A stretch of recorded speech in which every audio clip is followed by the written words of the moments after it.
Hello friends, आज हम लोग एनसीईआरटी कक्षा 9th इतिहास विषय के अध्याय 5 का प्रश्नों के माध्यम से अध्ययन करने वाले हैं। इसमें जो भी प्रश्न कराए जाएंगे परीक्षा की दृष्टि से बहुत ही इम्पोर्टेंट है। आधुनिक विश्व में चरवाहे में भारत और अफ्रीका के पहाड़ों और रेगिस्तानों, मैदानों और पठारों में चरवाहों के पद चिन्हों को ढूंढने की कोशिश की गई। इन दोनों क्षेत्रों में चरवाहा समुदाय आबादी का एक महत्वपूर्ण हिस्सा है, फिर भी हम बिरले ही कभी उनका अध्ययन करते हैं। उनका इतिहास पाठ्य पुस्तकों के पन्नों में शामिल नहीं हो पाता। इस अध्याय में हम लोग पढ़ेंगे कि जंगलों पर कैसे सरकार ने अपना नियंत्रण स्थापित किया, कृषि का विस्तार कैसे हुआ, चारागाहों का जीवन कैसा था। इन सब बातों पर प्रश्नों के माध्यम से चर्चा होगी। तो चलिए आज के हम लोग अपने सेशन को स्टार्ट करते हैं। इसमें सभी प्रश्न एग्जाम की दृष्टि से बहुत ही महत्वपूर्ण है।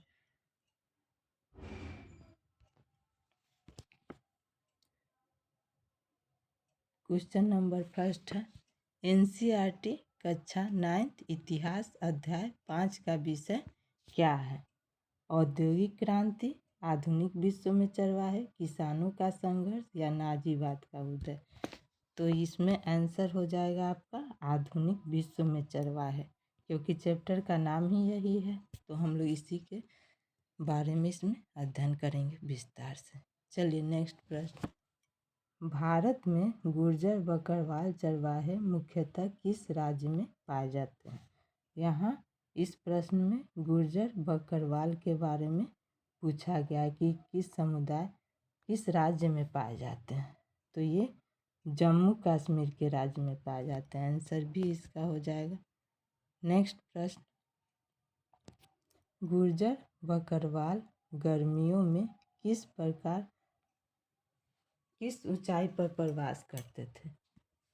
इस प्रश्न में पूछा गया गुर्जर बकरवाल गर्मियों में किस ऊंचाई पर प्रवास करते थे? क्या वे समुद्री ऊंचाई पर प्रवास करते थे, मैदानी क्षेत्र में, हिमालय की ऊंची चारागाहों पर या रेगिस्तानी क्षेत्र में? तो वे हिमालय की ऊंची चारागाहों पर अपना प्रवास करते थे।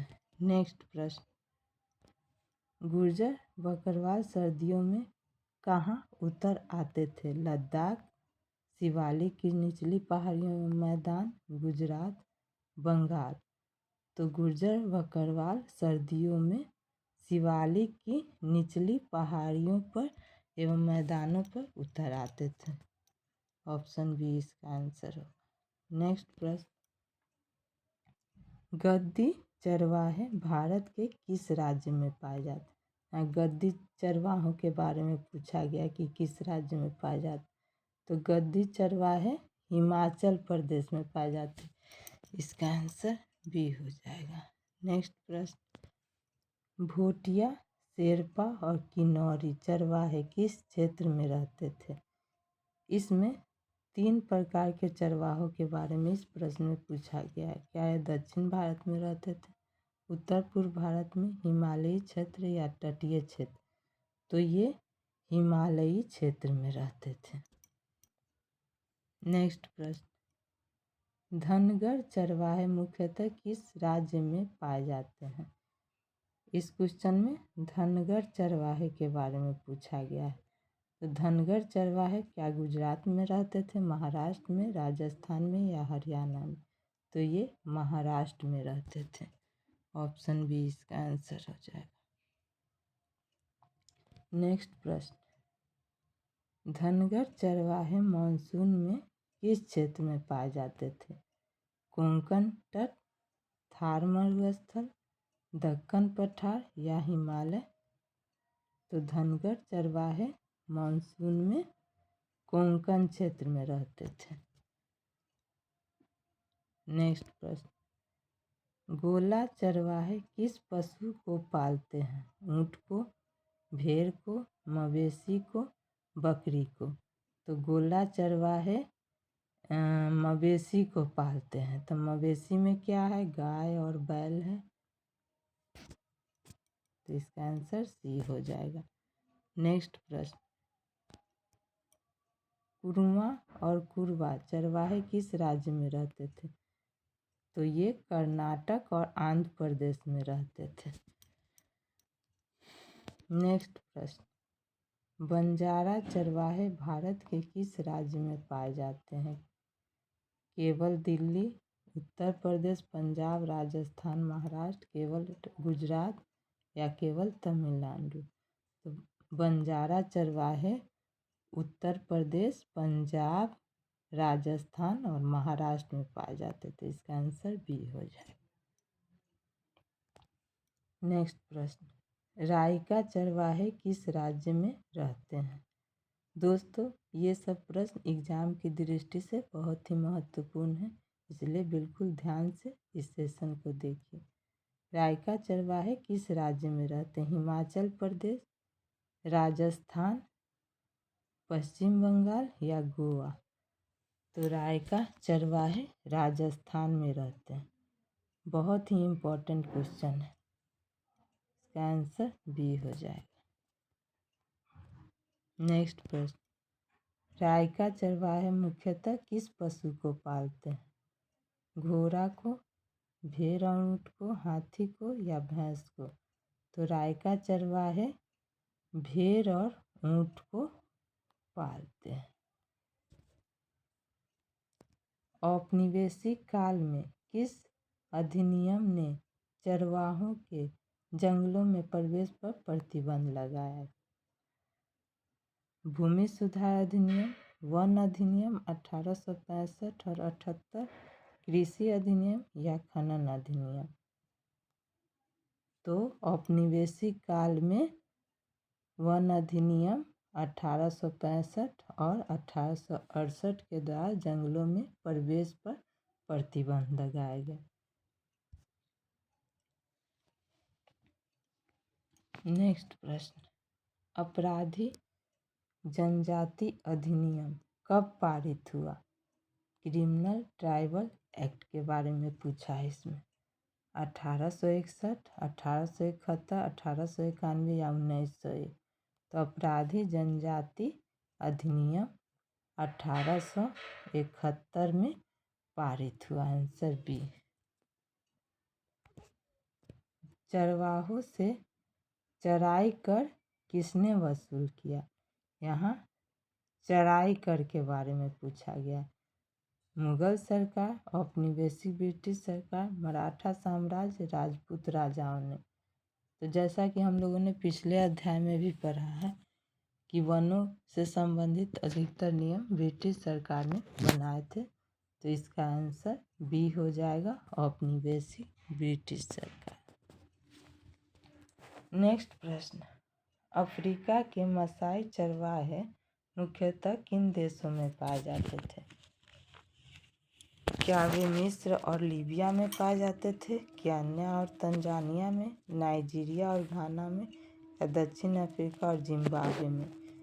तो मसाई चरवाहे मुख्यतः किन राज्यों में पाए जाते थे? केन्या और तंजानिया में। इसका आंसर बी हो जाएगा। नेक्स्ट प्रश्न, मसाई समुदाय का मुख्य व्यवसाय क्या है? यहाँ मसाई समुदाय के व्यवसाय के बारे में पूछा गया। क्या वे खेती करते थे, मछली पकड़ना, पशुपालन या व्यापार? तो मसाई समुदाय का व्यवसाय मुख्यतः पशुपालन या चरवाही करना था। 19वीं सदी के अंत में यूरोपीय उपनिवेशवादियों ने मसाई की भूमि क्यों छीन ली? उद्योग लगाने के लिए, स्वायत्त बसने वालों के लिए खेत और चारागाह बनाने हेतु, समुद्री बंदरगाह बनाने हेतु या शहर बनाने हेतु? तो 19वीं सदी के अंत में यूरोपीय उपनिवेशवासियों ने मसाई की भूमि स्वायत्त बसने वालों के लिए खेत और चारागाह बनाने हेतु छीन लिया था। ऑप्शन बी इसका उत्तर हो। नेक्स्ट प्रश्न, मसाई समाज में एल्डर्स का क्या काम होता था? क्या युद्ध लड़ना उनका काम था, समुदाय के नीति निर्देश और अनुष्ठान करना, पशु चराना या व्यापार करना। मसाई समाज में एल्डर्स का काम समुदाय के नीति निर्देश और अनुष्ठान करना था। नेक्स्ट प्रश्न, मसाई समाज में वॉरियर्स का मुख्य काम क्या था? पशु बेचना, समुदाय और पशुओं की रक्षा करना, फसल उगाना, नृत्य करना। तो मसाई समाज में वॉरियर्स का मुख्य काम समुदाय और पशुओं की रक्षा करना था।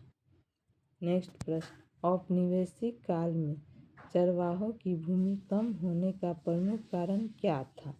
प्राकृतिक आपदाएं, वन अधिनियम, कृषि विस्तार और राष्ट्रीय उद्यान, नदियों का सूखना या शहरीकरण केवल। तो औपनिवेशिक काल में चरवाहों की भूमि कम होने का मुख्य कारण वन अधिनियम, कृषि विस्तार और राष्ट्रीय उद्यान था। नेक्स्ट प्रश्न, भारतीय चरवाहों के प्रवास का प्रमुख उद्देश्य क्या है? पर्यटन, मौसम के अनुसार, चारागाहों की तलाश, व्यापार या युद्ध।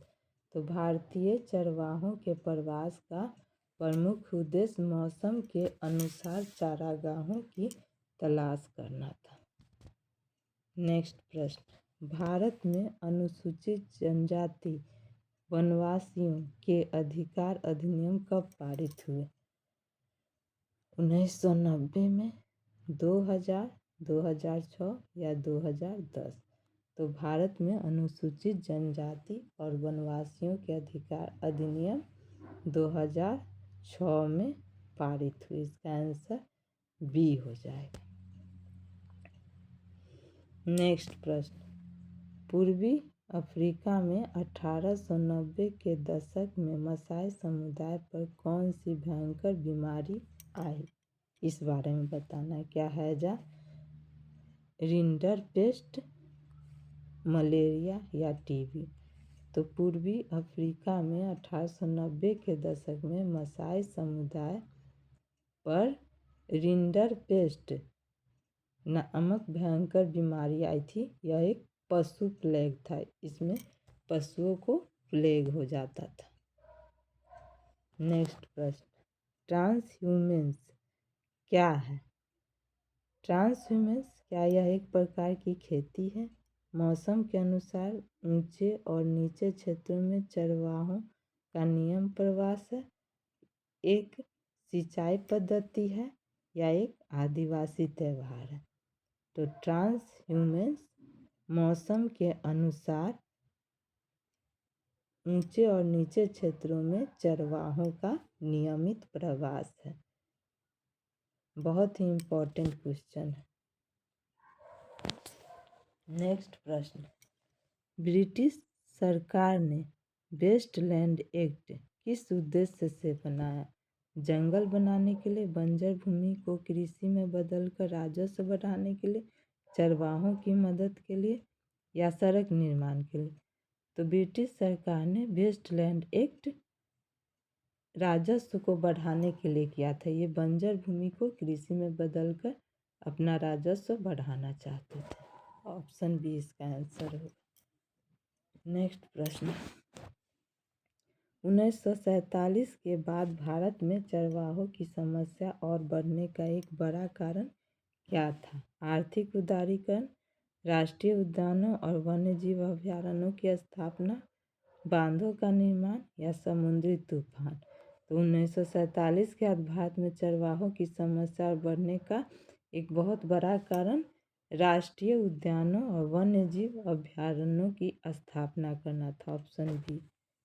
नेक्स्ट प्रश्न, मसाई चरवाहों की भूमि पर किसने कब्जा किया? वे किन क्षेत्रों में सिमट गए? अन्य अफ्रीकी जनजातियां, नदी तट, यूरोपीय उपनिवेशवादी, सूखे अर्धशुष्क क्षेत्र, चीनी व्यापारी पहाड़, अरब व्यापारी घना जंगल। मसाई चरवाहों की भूमि पर यूरोपीय उपनिवेशवादियों ने कब्जा किया और वे सूखे अर्ध शुष्क क्षेत्र में सिमट कर रह गए। तो ऑप्शन बी। नेक्स्ट प्रश्न, नोमैडिज्म का क्या अर्थ है? एक ही स्थान पर रहना, भोजन और चारागाह की तलाश में एक स्थान से दूसरे स्थान जाना, समुद्री यात्रा या व्यापार करना। नोमैडिज्म का अर्थ है भोजन और चारागाह की तलाश में एक स्थान से दूसरे स्थान जाना। बहुत ही इम्पोर्टेंट प्रश्न है। नेक्स्ट प्रश्न, ब्रिटिश काल में चरवाहों पर लगाए गए चराई कर का प्रमुख प्रभाव क्या हुआ? चरवाहों की आय बढ़ी, चरवाहों की आर्थिक स्थिति कमज़ोर हुई और पशुओं की संख्या घटी। चरवाहों ने बड़े बड़े खेत खरीदे, चरवाहे शहर बस गए। तो ब्रिटिश काल में चरवाहों पर लगाए गए चराई कर का मुख्य प्रभाव यह हुआ कि चरवाहों की आर्थिक स्थिति कमज़ोर हुई और पशुओं की संख्या घट गई। नेक्स्ट प्रश्न, गुर्जर बकरवाल की जीवन शैली में काफिला का क्या अर्थ है? क्या एक परंपरागत त्यौहार है, प्रवास करने वाले परिवारों का समूह, पशुओं की एक नस्ल या लोकगीत है? तो गुर्जर बकरवाल की जीवन शैली में काफिला का प्रवास करने वाले परिवारों का एक समूह। नेक्स्ट प्रश्न, भारत में चरवाहा समुदाय मुख्यतः किन पशुओं को पालते हैं? केवल हाथी और घोड़ों को, भेड़, बकरी, ऊँट, मवेशी और याक को, केवल मछलियाँ या केवल कुत्ते और बिल्लियाँ?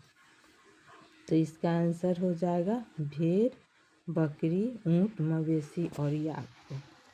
नेक्स्ट प्रश्न, मसाई समाज में भूमि के निजीकरण का क्या परिणाम हुआ? सभी मसाई अमीर हो गए, केवल धनी मसाई ही पशुओं की संख्या बनाए रख सके।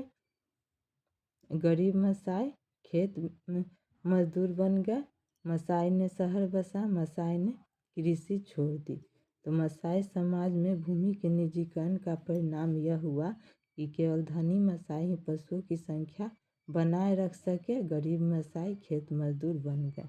इसका आंसर बी हो जाए। नेक्स्ट प्रश्न, रिंडरपेस्ट बीमारी का मसाई पशुओं पर क्या प्रभाव? रिंडरपेस्ट एक पशु प्लेग है। तो आइए देखते हैं इसका आंसर क्या होगा। पशुओं की संख्या तेजी से बढ़ी नहीं, लाखों मवेशियों की मृत्यु हो गया, मसाई आजीविका तबाह हो गई। ये इसका उत्तर होगा, ऑप्शन बी इसका सही उत्तर होगा। चरवाहों का पर्यावरण के साथ क्या संबंध होता है? वे पर्यावरण को नष्ट करते हैं, वे प्राकृतिक संसाधनों का संतुलित और टिकाऊ उपयोग करते हैं, उनका पर्यावरण से कोई संबंध नहीं होता, वे केवल खनन करते हैं। तो चरवाहों का पर्यावरण के साथ यह संबंध था कि वे प्राकृतिक संसाधनों का संतुलित और टिकाऊ उपयोग करते। ऑप्शन बी इसका उत्तर। नेक्स्ट प्रश्न, पोस्टोरिज्म क्या है? केवल खेती करना, पशुपालन और उनके प्रवास आधारित जीवन शैली, एक धार्मिक आंदोलन या एक राजनीतिक पार्टी? तो पोस्टोरिज्म पशुपालन और उनके प्रवास के साथ आधारित जीवन शैली। ऑप्शन बी इसका आंसर। नेक्स्ट प्रश्न, ब्रिटिश सरकार ने नोमैड चरवाहों को आपराधिक क्यों घोषित किया?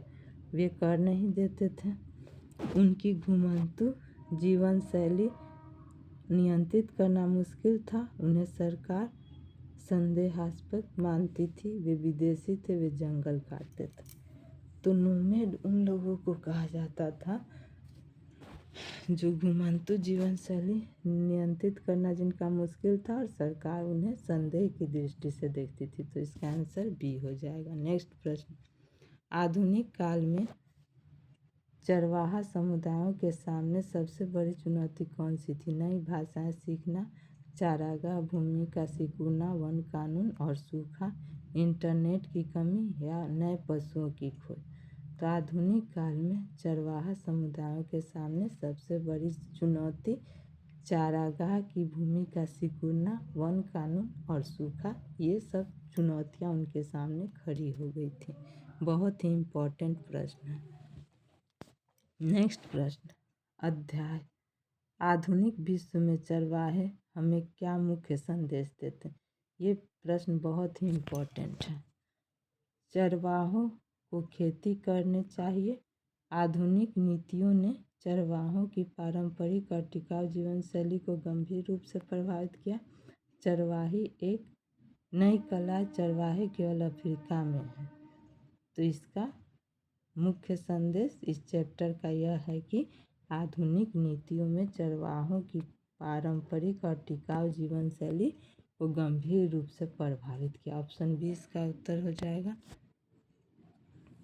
दोस्तों, अगर आपको वीडियो पसंद आया हो तो प्लीज़ लाइक एंड सब्सक्राइब कीजिए। सेशन को अधिक से अधिक शेयर कीजिए। धन्यवाद।